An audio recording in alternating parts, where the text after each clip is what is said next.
Welcome to the Evening Jones. Yeah, I put my mouse down and then it put the thing right down there. Ain't that something? If you're watching at theeveningjones.com, please log in. Excuse me, at bomanijones.com. We're doing a little different today. Please log in. Use Twitter profile, Facebook profile, whatever kind of profile you got. Go ahead and use that. Once you do, you can participate in our chat room. You can also send in your questions. Yes, I am moving where I sit to make sure that you get to look at Emmy. Say hi to Emmy. Yeah, you just here in our chat room, send in your questions, type them out, put them on the screen, do it webcam and headphones. I talk to you like talk to me. Guess it's been about a couple of weeks since we last spoke. Some things have happened. You know, a little news came out, whatever. I figure I might as well just wait and handle it as a question. I don't really even know. Well, actually, this is very, very, very interesting here. Okay, now, I just want to be clear that my feelings aren't hurt by any of this, right? I want to make sure that you understand that I'm good with it. However, last week, the man announced that I was going to get me a TV show. Now, that was last week, right? And by and large, you know, like where I am right now is I'm amongst friends, right? Like y'all the crew, y'all the peoples. That's about the closest, you know, like people who come here. A lot of y'all go way far back, and a lot of y'all just kind of connect to the content in a more intimate way. Therefore, the podcast is something that you're into, and that's cool. I look down and I check all the questions that they're offering me to check right now. I feel like you are also able to go down and check out the questions. And I looked and I was like, yo, I didn't see no questions about the show. Or maybe there were questions because now I look down and it's about two of them. Anyway, I guess now I'll go to your questions. Hey, congrats on your new show. Have you pinched yourself yet? Now, that right there, I think is a very interesting proposition. Because, you know, I'm not like one of the interesting things to me about this job that I'm doing is that I'm not a dreamer.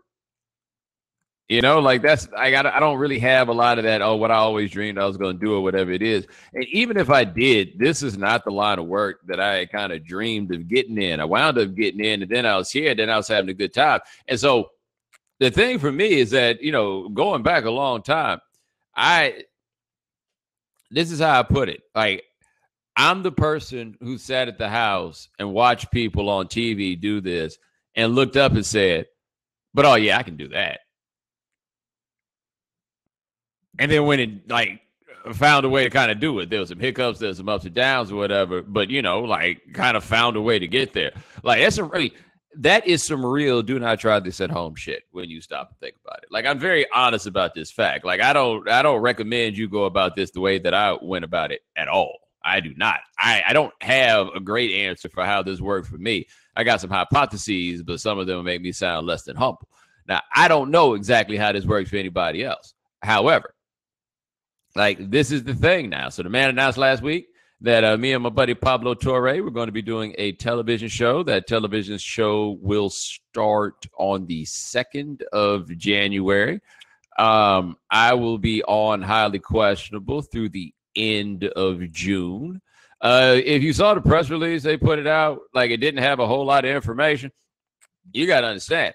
I got information out of that press release. I saw that press release and it said the show would start on January 2nd. And I was like, cool, let me write that down on my calendar. I did not know.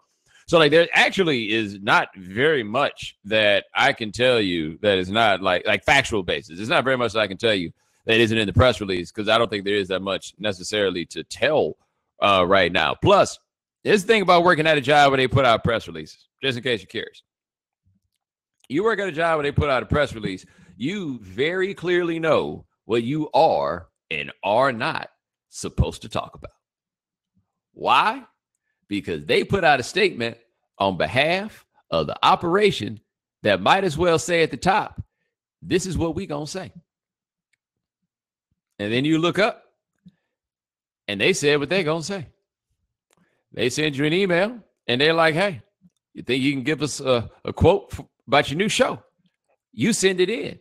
And you know what happens when you send it in? They read it and they decide if that's what you're going to say. Because what you're going to say ties into what we going to say. because the press release might as well be titled, "This is what we gonna say." So, like, I got so many details to tell you. Now, my man, Rodimus Prime, is in the chat room, and I'll point that out because Rod said we did it for free T-shirts and massage chairs, the Duro Ball, the dude on ESPN. See, me and Rod go back now like 10 years now. I quoted Rod in something I wrote on ESPN.com in 2007. Like, we legit go back in that way. And then we kind of reconnected through radio. And now Rod's doing incredible things with his podcast network, like a man that is like legitimately inspiring to anybody I think that's out here. Like, look, I'm trying to do what it is that I want to do. Like, this man really did it and made it happen. So check out the podcast, Black Guy Who Tips. Now, I used to be like, if people go back to me on the radio show, man, I would just get up and get on Twitter and be like, yo, I'm going to the mall to get a massage. And when I say I was going to the mall to get a massage, what I was doing was I was going to the mall and then I was going to the Brookstone. And then I just go sit down in the massage chair until I got what I felt was a full-on massage. I was that guy. Like, you know, the people that go to Sam's Club and just go sample hunting until they get full. Nah, man, that's what I was doing with the massage chair. Like, it was, you have to understand, all that stuff that I was saying I was doing back then in 2010 and 2011, like, that is exactly how I was kicking it. That was exactly how I was kicking it. Like, I was probably kicking it way too much like a college student at a point where I was 30 years old, but that is the way that I was kicking it. And so now, man, it's a real live TV show. That's kind of dope. And it's like a TV show with somebody that I want to do a TV show with. Because I mean, a lot of y'all know, like, I'm good with Pablo. This is a chance, and we kind of, we're going to be building a television show from the ground up, which is A, something that I've never done before, and B, is like kind of cool that they are like, thinking that would be something that they want to do. Now, for me, I'm going to tell you something about like my philosophy when it comes to jobs and stuff, because I feel like this is something that a lot of y'all can take down the line with you. At a job, all you can do is the best that you can, right? And by the way, the best that you can do at that job is not necessarily going to be enough to save you. It's not. Even if your best is really good and like noticeably really good, being really good is not necessarily enough to save you. All you can do is the best that you can. Now, either you do it well or you don't, or the project that you work on is successful or is not successful. Now, I personally would like a project that I work on to be successful. It is entirely possible that the project I work on will not be successful. Those sorts of things happen, right? However, if it's not successful, is it really my fault? Now, hear me out. If I'm coming in there and I ain't doing my job, I ain't working hard and stuff like that, then yeah, it's definitely my fault. It's definitely my fault, right? And there's somebody that's over me on the organizational chart that if they ask that person, they'll be like, yeah. It's his fault, right? If it doesn't work. That's how that works. But in reality, somebody was like, yo, Bomani go get that TV show. We're gonna put Bomani on a TV show. And if that TV show isn't successful, I feel like it's that guy's fault. Not that the show isn't successful, but my job is to make a TV. It's like to do TV. His job is to put a television show on that is successful. He asked me, do the best you can to make it successful. But it ain't my job to find a successful television show. I'm going to do my best. Like, ain't no question about that. And I mean, if you know anything about me, I really don't have any lack of confidence about the fact that it'll be successful, right? Like, that's just what I think. I think I make successful content. So, like, I think that this will ultimately be successful. I think I tend to work with people who put together successful content. Like, I think the content is going to be successful. But if the content is not successful, it would certainly hurt me to a degree, and I would certainly be disappointed, and I wouldn't want all the jokes that people was going to crack on me. But hey, man, I need to take that up to the man that told me he wanted me to do this TV show. All I did was say yes. Like anybody in my position would say yes. Not everybody in your position would give me a TV show, which, by the way, makes them really cool because I'm glad to have a TV show.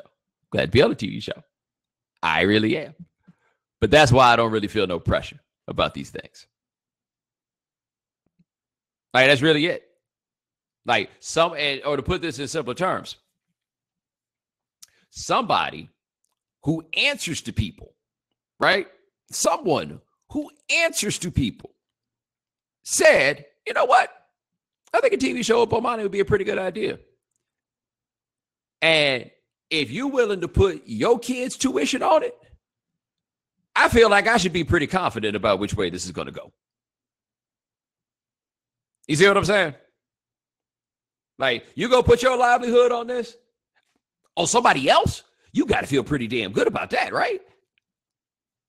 Like, that's the approach you got to take on all these things. Somebody over you is putting their name and rep on the line, and they trust you to hold it up. Now, on one hand, you can feel the pressure of that because you don't want to let somebody down. And nobody ever wants to let anybody down.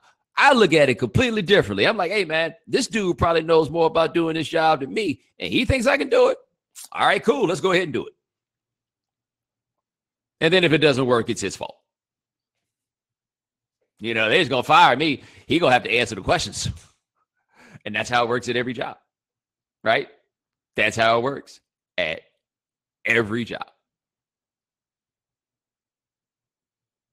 I'm just trying to give you alternate ways to look at this. Don't y'all gonna be running and telling my bosses, "Well, money said this show don't work. It's gonna be your fault." No, I'm not saying it's gonna be their fault. Or am I? Sometimes I get a little bit confused. Anyway, yeah, this is gonna be it. Now, normally when these things come around for people who listen to this podcast in particular, because again, it's a bit more of a intimate sort of format that we have here with this, because I've known you guys for a long time. Like I said, a lot of you, I mean, this is, I feel like of the people who follow my work and care about what I do, the closest followers are the ones who are here, you know, and it's not everybody necessarily. Some of y'all just got here for the first time last week, but like, I feel like this is y'all. And I guess this is like a little different than it was with some of these other things, right? Like a lot of y'all, like 2010 is when I first started doing Around the Horn, which is crazy because that's like 7 years ago now. I think it was in October that I did my first Around the Horn in 2010. So like we're legit like 7 years removed from that. So when I go from like doing, you know, local radio and I'm doing the satellite show and that stuff, and then we get out Around the Horn, like that's one thing, you know, like that. I mean, that's almost like I can't even really think about like what the comparison is that I can make for it. But, you know, I'm going to the Brookstone getting these massages, and the next thing I know, you know, in the massage chair in the store, and the next thing I know, we like it's Around the Horn, you know, like I'm doing that. And I do it like once every couple of weeks, and then I'm doing it all the time. But even then, it's still like kind of outside, you know. And so, like, I worked at the Score, and I worked at SB Nation. You know, that's still outside, like, the big time. You know, like, I mean, not that those are small time, because I love working at those places, but that's it's its own space. I went from that to working at ESPN, and like that was a big one, right? Like I'm on the TV show with Dan and Gonzo, and like that's a big, like I'm on a daily television show on ESPN. You know, just 2 years ago, it's summertime in Chicago, and we hanging out at Mike Hitman's birthday party at the club, and then we going to the strip club, posting up, and we just like when I say we, I mean people who listen to that satellite radio show where we could just link up and we can go meet up somewhere for like some event. Mike's having a birthday party. People coming in from out of town. People coming in from out of the country, right? And we going and we kicking it with Mike, you know, and it was just like legit, like a fam sort of thing. And then 2 years later, they put me on, like I'm on a television show on ESPN. And so like that becomes a different thing. Like getting on ESPN here and there is one thing. Like, you know, the mouse signing checks that they take tax out of is another one. And so like we're doing that show and it's on ESPN2. And then next thing you know, the show moves over to the big network. Like we're coming on right before Around the Horn, and that's its thing. And then like while we're doing that, the radio show kind of like kicks. It's different like now because like even getting the radio show is like a new thing. Like we're adding something like, getting on the television show. Like that's a new thing. We're adding something.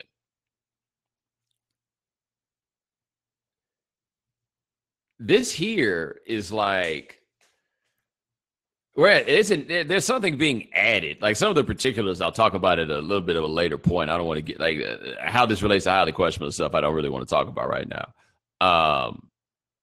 But I feel like it's a different dynamic in this when you go from, these various steps, like go from being outside to getting in to being in and getting to a different place, like when you're in. Like this isn't, me, look, the way I look at myself, I don't ever think that I had much of an underdog story, but I do think that I had a very relatable story for a lot of people. And I mean, kind of everymanish, for lack of a better term.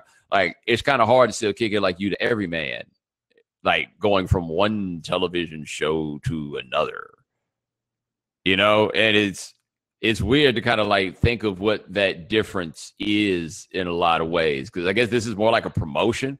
I ain't never been in a job long enough ever in my life to get promoted, so this is like kind of like getting a promotion in ways.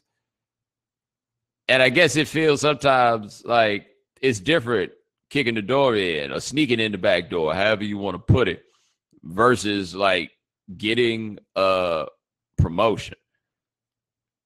So like I recognize these moments aren't the same as they were in 2011, like for the relationship that I have with a lot of people who listen to this. At the same time, y'all know we made it, right? Y'all know we made it, right? And yes, I say y'all know we made it because part of the we in this is I've been kicking it like this now pretty consistently at all the places that I've been. Like, I think the part of this where I've been the most fortunate is I don't think I've had to do a lot of compromise in the kind of content that I do. And like, these are the places that we've gotten. And this is a lot of stuff that a lot of different places that people swear up and down that you can't do for all these reasons to swear up and down. Basically, I'm scared of white people away and everything else, right? That hasn't happened. Right, like all the places that have fired me and the ones that let me go and didn't even have the dignity to call me about it, or the places that didn't have the dignity to call me back about part-time jobs that I wanted to do and stuff like that. A lot of that was just because they didn't believe for whatever reason that an audience could appreciate the type of work that I was trying to do, and that's on them. But I feel like there's a certain measure of victory that comes for the audience when there are people that have, supported this with time, with money. I ain't really charged y'all for nothing in a long time, but still, with time, with money, with word of mouth, like I think there's a lot of people that got a sincere, like emotional attachment to some of these things and some of these properties that I've worked on over the course of time. And I always say that when something good happens to me, it's really like something good happened to us, because I do still feel like, especially for those people that go back to those early radio shows and like the people who go back to reading my blog when I started doing that in like 2004 and stuff like that. Like, I know it feels almost disingenuous because I ain't giving y'all none of the money or anything, but like, I feel like there's a real we component to the fact that there's going to be a television show that is developed with like me in mind. You realize how crazy that is? Like, but like legitimately, like what a rare opportunity, an idea that is, right? Like this ain't quote unquote my show. Like this is my Pablo in Mind television show, or however the pronouns go. I'm not in a position to really get those right now. Like it'll be ours, but it'll be originally conceived like with the thought of me in mind. That's nuts. That's absolutely nuts. And I feel like what they're going to ask me to do is to do me. Because basically that's what I've been doing with this for the last few years, and nobody's told me to stop. And it's gone fairly well. And that, I think, is where the win is. Like a collective sort of win. Like that's where I think it is. I think the people that rock with me the toughest are the people that realize like this really is what it is. And I think you've seen, like, certainly there's been some ways that there's been change over the years because this time, like, I mean, I'm a lot older now, like, than when we started this. That's another point to consider, you know? Like, you think about this, man. 3-hour lunch break Sports Saturday, man, that was 8 years ago. That was 8 years ago. You know, I'm not that, I mean, we're different people, you know, it ain't the same as it was then because we're different people. I'm different people, you know, when you grow up and all those things. But in the end, all I could give you is like honesty and sincerity. That's what I got. And I imagine that a lot of you have appreciated that. And a lot of y'all got on this early. And so I say, as I typically do in these times, thank you. Right? Because like if people couldn't figure out how to rock my little satellite show and to tell me that they enjoyed it, like, can I keep doing it the way that I wanted to do it? Because I kept doing it at these places and it worked for whatever reason, right? And that's kind of it, like, comes from the affirmation of the audience. Like that comes from people saying that they enjoyed it, people making it known that there were folks who wanted to see things done in this way. And so I feel like it's a we thing, you know? One way to look at it, you get more content that you like, right? That's a win for you. I get the job. That's a win for me. And hopefully in the end, it winds up with a television show that I enjoy making and that we all enjoy watching. So thank you. And of course, like one part of this that is like totally and absolutely a we thing that there's no question about with this. Thank you, Lance. I could never explain to people like how this has gone. There's a law circuitous story about me and Lance working together and how we've done this, man. But we've been doing this for years. We've been doing this well. And like a lot of the ability to keep this going is like, it's not just simply the fact that Lance puts on it, right? Like, it's not just the fact that Lance works. Like, it ain't like Lance is doing this for free, you know? Like, you know, I ain't out here like paying the mega bucks. But, you know, it's not like Lance is out here doing me no favors or nothing else. But the thing about Lance is Lance really does approach all of this with an investment level that I truly believe that he would have if it was his own work. You know, like the things that I do and the places that we put it in, you know, Lance treats this with the care that I think that he treat this if it was his own. And you are very, very fortunate if you work for somebody who does that. And a lot of that is sincerely from independent motivation. You know, like from the first time I work with Lance, you need something done, Lance get it done, right? But it really is the consideration that he has for all of these things that is like professional, but in a very personal way. And so like we making this happen too. We have. And that's why I can't thank that dude enough for all of these things and how they go. Because, hey, man, we've had other people that we've had other people in the crew. We've had other people that we work with. They ain't all here. They ain't all been here straight through, you know? Like, this is it. And it is entirely because of the way that Lance handles this business and just the way he gets it done. We have this thing going anytime. I call Lance 8 o'clock. If I told him at 3 o'clock in the afternoon, we're not doing the show, I hit Lance at 8. Like, Lance, I think we ought to do the show. Lance going to have the show set up and ready to go. You know, like always, you know, that the reason that you can be here right now and it be the way it is Lance handling business and making this happen. So I cannot thank him nearly enough for all of this that we have here and all that's been able like to be done.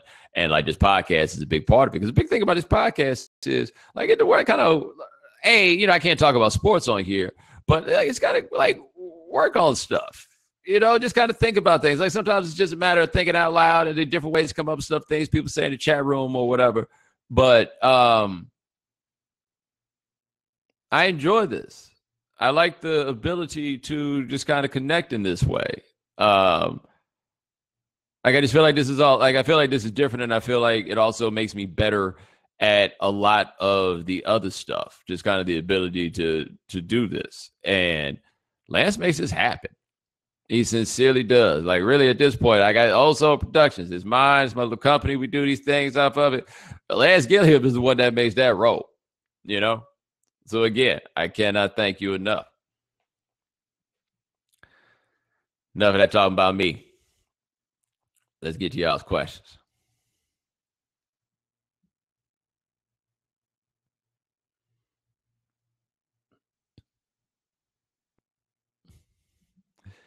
Have you ever tried to blend in with the curtains when hiding from somebody you didn't want to meet?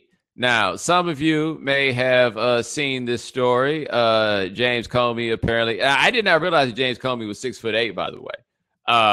James Comey, former FBI director, was at some party, and Trump came in, and he ain't want to see Trump. He ain't want to talk about Trump, and so he tried to blend in with the curtains, hoping that Trump would not see me. Now, number one, I have to assume that if James Comey is 6'8" and he became the feds, he can't hoop. And that's number one. That's the thing I learned. Number one in his. Number two, I want to know at what moment he decided that was the best that he could do. Right? Like, of all his attempts to try to get out of the way from Donald Trump, how did he decide, A, that was the best he could do? B, had this previously been effective? Also, C, the fact that there were blue curtains and they were pointing that out and Comey was trying to, like, blend in with the blue. I love the fact that we just all assumed, no matter what, yes, James Comey would be there in a navy blue suit. But, like, how desperate did he have to be to just be like, I'm just going to stand in the curtains? Which I have to say is a much better plan than people are giving it credit for being. Because if Trump sees him from far away, he's 6'8". He can't get away. But if Trump is far away and he's 6'8", and it's like with the curtain, keeping in mind that Trump's 70 years old, ain't no guarantee he sees so good. Like, I think Comey gave himself a fighting chance, right? Because it's not like, what could he do? Could he duck under a table? He had very few options. He had, I'm going to go walk over there and talk to Trump, or I'm going to try to hope Trump doesn't see me. And he went with the best, I'm going to hope Trump doesn't see me card that he had. Totally got it. Now, to answer your question, have you ever tried to blend in with the curtains when hired for somebody you did not want to meet? The answer is absolutely yes. And the person I did not want to meet was the cops. But it turned out it wasn't the cops. So it worked out okay.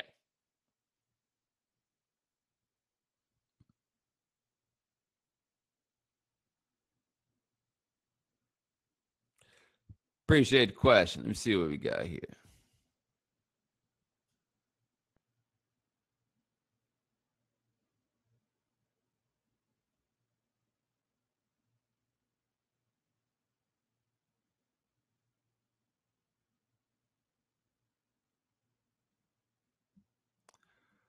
Are you humbled by this opportunity, or do you feel vindicated in a way? Is it possible that the answer is none of the above? And the reason I say that is, like, I'm really not that big on the notion of the vindication, right? Like, I don't like some of the decisions that people have made with regards to my career. But like, I don't feel vindicated about that stuff. Like, I mean, like, I'm winning on this, right? Like, I got a good run. Like, it ain't all just strictly about talent in the way that this game goes, right? Like, I've had some good breaks. I've met some of the right people. I've wound up where I am, right? So, nah, I don't think vindicated is the way to put it. Like, I've always thought that I did good work, but this isn't what tells me that I did good work. Like, I believe I do good work because I just believe that I do good work. There are plenty of people who do good work who aren't at this place. So I don't know if vindication is the right word, but you guys know me. I don't really like fully understand this notion of being humbled. Not by this. I don't think it's that level of thing. And part of the reason why I don't think it's that level of thing is, I mean, there aren't that many people who get to have a TV show, and this is like really cool. But there's a lot of bums out here that have had TV shows, right? Like if you look at like the heavy quotient of bums who have had TV shows, like how humbled should I be about being in the company of bums? Like I'm also in the company of some people who do really great stuff, but I'm also there in the company of bums, which in a lot of ways means that getting a television show is a lot like riding the subway.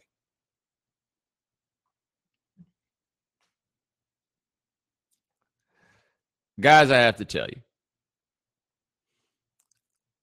I don't know if you enjoyed the way that I hit you with that subway punchline right there, but considering the fact that I just came up with it right here, I thought that was pretty good. I mean, I recognize that some of you will not agree, but sometimes, because the podcast goes, I kind of talk fast, it's kind of rapid fire in that way. I felt like that was one of those moments where I just had to stop right there and let it sit. But I needed you to understand why I let it sit. So I decided I was going to take a moment to pat myself on the back. But yeah, I mean, it's cool. It is. Like, I think it's cool. I really do. Not a lot of people get to do that. I totally understand. But yeah, I don't think that this is the thing to humble me. Like, this ain't the Medal of Freedom.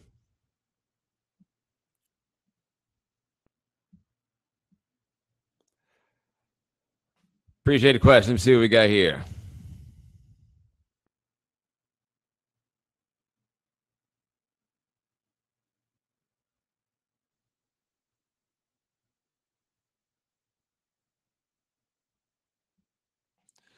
Talk about the day that your dad had visiting you at work and hanging out afterward. First of all, I'd like to note that too many of you guys are watching these late night press conferences. Y'all sending me talk about questions.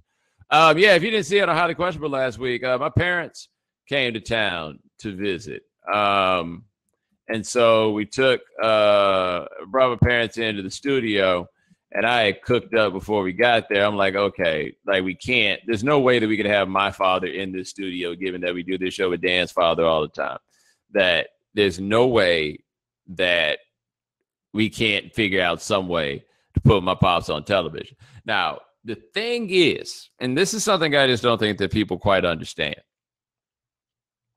It is an incredible break that Dan has a father that we can put on television. It is kind of hard to explain the kind of rare talent or just ability that there is to like be on television or just have like a performative aspect. Like when I used to do those mockumentaries on the satellite show, I would get my friends to voice like some of the parts. And so I'd come and I need them to say something. And then you just realize like not everybody is able to be performative in those ways. Like I needed to read lines certain ways, but I wasn't paying them. So I couldn't really be an asshole about it. You dig? And so my dad is not a performer. Like my dad is a really funny dude, but my dad is not a performer. Dan's father kind of is, right? He's really good at it. My father is not. So I'm like, I want to get my pops out here, but I got to do this and figure out how to make it work in a way that does not require him to perform. How do I go about doing this? And we had him sitting up there with no IFB. And I don't think that he was fully aware of the fact that everybody else had on earpieces. So he doesn't really know what's happening. And we kind of try to explain it. And it's a lot going on there. But we figured out how to make it work. And it was cool, man. One thing I tell you that's funny, he and I laughed about this a little bit. I think one of y'all can call him about it. But, so my father is a political science professor. And, my father is like a for real deal. I guess revolutionary is one way certainly to put it. My father got expelled from college for participating in the sit-in movements. Like, I mean, he bought it, right? He is bought it for the cause. But see, then this thing happened. And this thing that happened is his youngest son started making a lot of money. Now, I'm not telling you that to brag about the fact that I'm making a lot of money. I just need you to understand this, right? Like, this is important for context. So, and you know, my father is he grew up poor, but he ain't gonna die poor, right? Like, let's be clear about that. They ain't gonna die rich, but he is not going to die poor. It's been a long time since he had a car that did not have leather seats. You know what I mean? Like, you know, he's done all right for himself, right? He's climbed up the ladder, but he here with us, and so he come over here, and you know, I live on like I got views. You know what I mean? I got water around here, and my old man is like real big about being on the water. He's like, that's his thing. He's real big about being on the water. He always wanted to get a spot on the beach, you know, all that stuff. He's real big on the water. And so, man, he's out here and on the balcony, and I was just watching, man, just looking at the water. I took a picture of him standing out there on that balcony, a big ass smiley head, just smiling with that water behind him. And let me tell you something, boy. Before he left, he looked at me and said, I might have to rethink some of my feelings about the ruling class. Because that's the thing about it. No matter how biased you are for the cause, you like nice things. You know what I mean? You like nice things.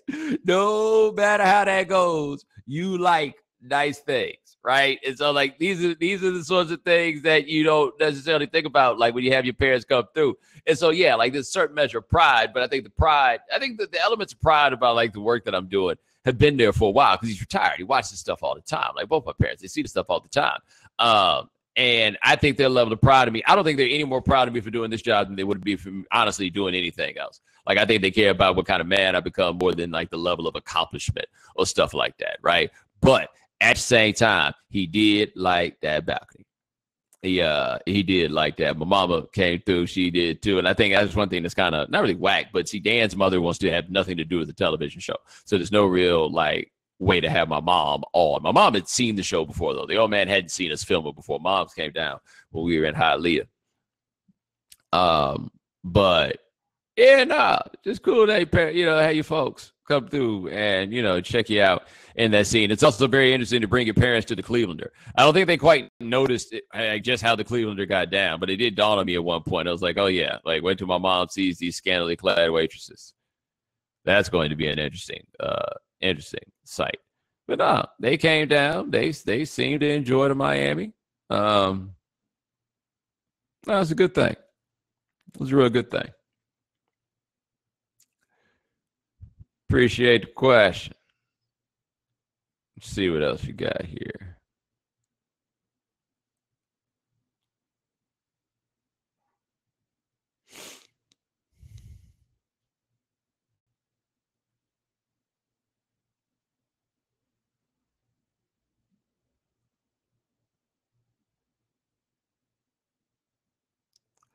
As your success and exposure increases, where does more intimate things like the Evening Jones fit in the future scheme? The Evening Jones is in my contract and protected, so I can keep doing it. That's why I keep. That's kind of what I got. Like I do it for this particular reason. I don't have any intention of stopping of doing it. Like I'm not really. We know we sell some ads every now and then, but I don't do this for money. You know, like I really don't get any. I don't. That's I'm here because I enjoy doing it. Like you think about this, man. I talked on the radio I mean, this is Wednesday night that we're recording this. I talked on the radio for 3 hours, came home, ate dinner, and now I'm doing this with y'all. You know, and like I don't want no pat on the back. Like it's not like I'm going back to work a double shift at the mill. But I'm not really in this for like profit in that way.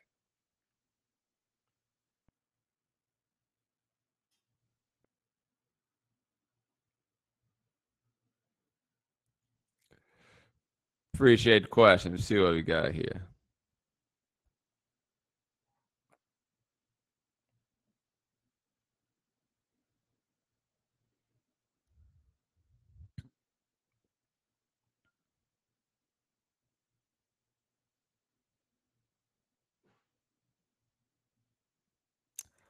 What's the greatest Outkast song ever? Okay, I'm setting myself up for one, but I guess it's a podcast. You can argue with your mama about it, like I ain't got to necessarily deal with, but so many of you actually bringing it to me. This is kind of an impossible question for a number of reasons. But one thing I will say is Bombs Over Baghdad is the greatest hip hop song, period. Like, for a whole number of reasons. I've talked about this before. I don't necessarily know if I have the energy right now to break it all the way down, but it is the illest. It is the greatest. It is everything you could ask for a rap record to be. And it is the most energetic piece of music I think I've ever heard that is not facetiously energetic. Like, it's just flawlessly perfect in that way. However, you have other ones that are just kind of like, that's the greatest rap song ever. Interestingly, I'm not sure I say it's the greatest Outkast song ever, because I feel like the notion of what an Outkast song is means something different that I struggle to articulate, right? But like Art of Storytelling 4, ooh, that might be the greatest Outkast song. You know what I mean? Aquemini, ooh, that might be the greatest Outkast song.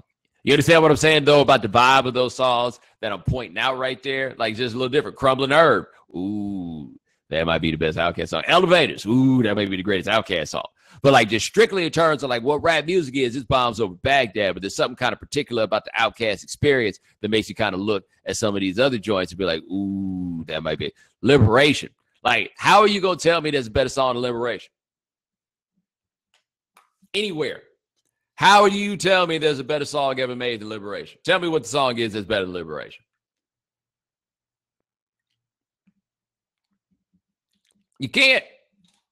You can't, because how can anything be better than Liberation? Right. See? That's how you answer that question without having all these people coming for your neck. I wasn't really trying to hear it at all, bruh. At all.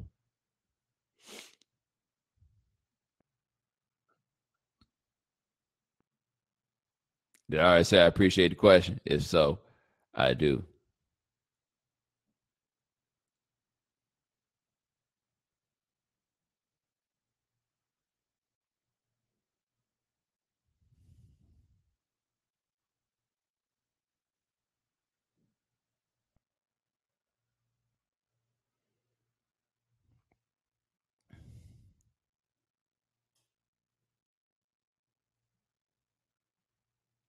Wow, I almost answered a fly out question.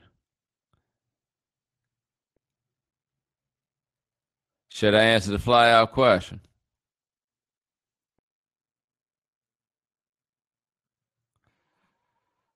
Okay. What do you think is the best way to handle an anonymous social media fly out if you are the one doing the flying out? So apparently somebody had a disaster flying somebody out.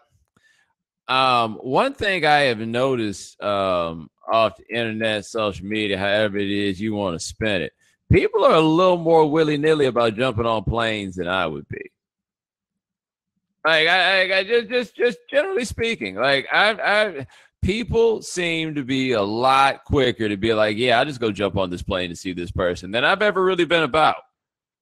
And not to say that I've never done it or that I never would, right? I mean, I don't feel like there's vetting done. Now, I also understand that, like, flying to see somebody to really do the vetting that you should do costs more money than people give it credit for. So, for example, like you're gonna go fly out to see somebody you ain't never seen before, you ain't never met before, whatever it is. I guess maybe you develop some sort of bond over phone or whatever it is, but somebody probably need to get a hotel room, like just to be safe. Whoever's doing this need to get a hotel room because you don't know, like, what you gonna say? Hey, man, before I come out there, I'm gonna need you to FaceTime me all around your house. Like, you're probably not gonna do that, right? Yeah, you probably need to get your hotel room just to be safe. Does that not seem like a good idea? Because I think it sounds like a good idea. You need a hotel room just to be safe. But most people ain't got money to just be doing that. After all, someone had to pay for a plane ticket. Right. So, yeah. Yeah. Yeah. Do some research, man. Do some research, get a hotel room. If the person want to fly to see you, you might want to tell them they need to get a hotel room. Like that's probably the thing that people need to do more on those is get themselves hotel rooms.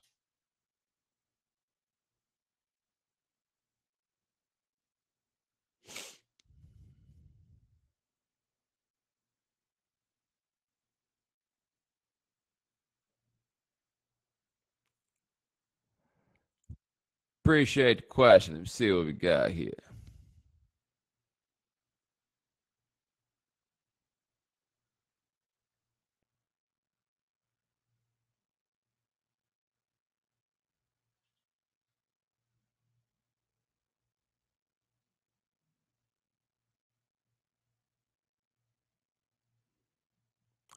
You seem to get cut off by the break on multiple occasions on your radio show. I find it hilarious. Is the clock technically your nemesis? No, not really.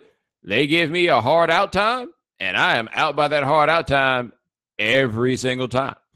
What I don't know is the clock in my studio synced up perfectly with the clock that's actually making these distinctions. But nah, people tell me that, and I don't know if it's the internet thing either. Like, I don't know where it is, but we are out comfortably every time on the clock that we work with.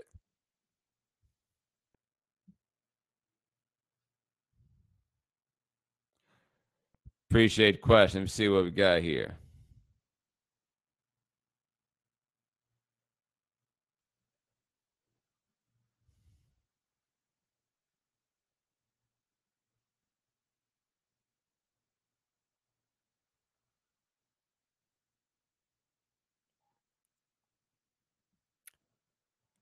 With the recent anniversaries of RU Experience and what's going on, what are your favorite tracks off of each? And what would your pick be for the greatest debut album? Damn, dog, the greatest debut album? You want to, like, out of all of them? Now, with RU Experience and what's going on, I do feel like I can do that. What's going on? My favorite track on there is actually Flying High into Friendly Skies. Like, that is, to me, like the underrated James Jamerson masterpiece is Flying High into Friendly Skies. He is, that shit is jamming. RU Experience, let me pull this up so I remember all the tracks on it. Don't let me forget something. Also, RU Experience is kind of tricky because there's so many different layouts of RU Experience that I get lost trying to remember what is on each, like what is actually on RU Experience or what is just something they put on some deluxe edition and everything else. I have always been a big fan of May This Be Love, but I think my favorite one on RU Experience is I Don't Live Today. I Don't Live Today is jamming.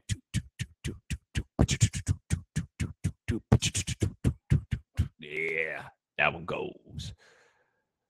But all right, I'm a little tired. Ladies and gentlemen, thanks so much for joining us here on the Evening Jones. We try to get this thing done once a week. It normally goes like once every two, but we try for every week. My man Lance Gilliam handles everything behind the scenes. Thank you. Remember, if you can't catch the Evening Jones live, subscribe at the iTunes Store. Subscribe at Stitcher Radio. Check us out on SoundCloud. Also, check us out at the Google Play Store. Hope to talk to you guys next week. Take it easy.